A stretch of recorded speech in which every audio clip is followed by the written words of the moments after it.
When I look back at my childhood, I think I was very fortunate. Being placed in the family that I was in.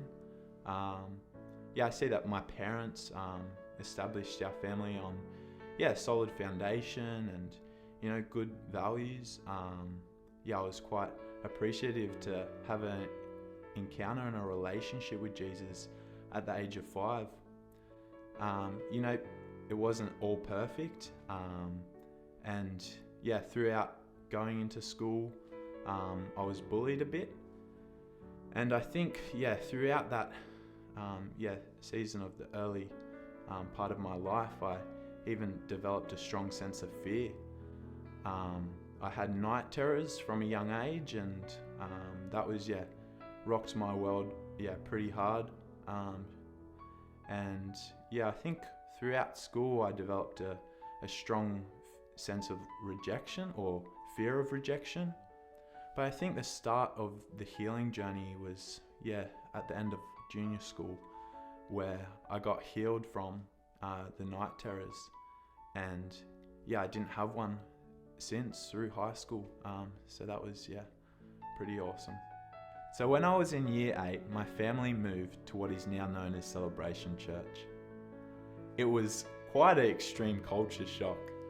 Everyone was so loud and clappy and joyful, and I didn't really like the thought of going to youth. It seemed a bit extreme to me. However, their persistence paid off, and one Friday night I remember going to Huskisson campus, and in that building I was placed in Nat Curtis's Connect group, and there was Sam Miller there, and I just remember having a conversation with them. And for the first time in my life, I felt like it was a place that I belonged. They didn't even know me, but they valued me and they loved me. I felt it was family. Bit by bit, I was working down the barriers to let people in and to welcome people on my journey to healing. At the end of high school, there was a moment where I welcomed my leaders into my life, where I was honest and I allowed them to help me through what I was struggling with. There was such breakthrough and such freedom in that moment.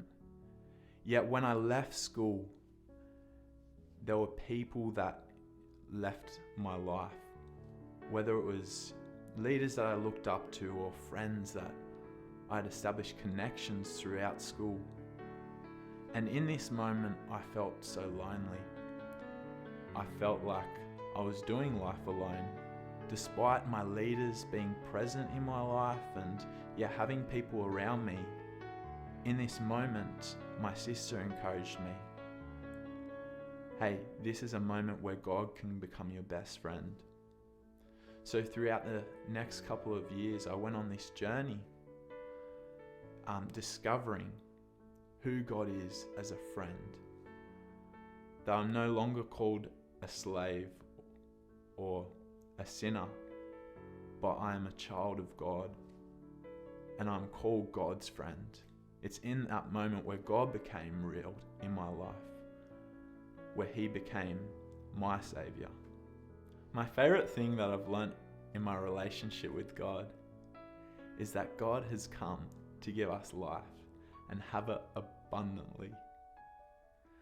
When I think back at times in my life where I've allowed the enemy's seed to take root in my life, I remember how discouraged, how empty, how hopeless I feel. But understanding that God has come to prosper me and not to harm me, to give me life to the fullest, to give me freedom and live out my life without burden. I think of life like a garden, and God is there telling us to pull out the weeds, telling us to cast out those lies, and He's filling it with new fruit, with new trees that will take root and they'll plant seed. And I think that's such a cool opportunity that we get to share that into other people's lives, to help them pull out their weeds and to fill it with God's truth.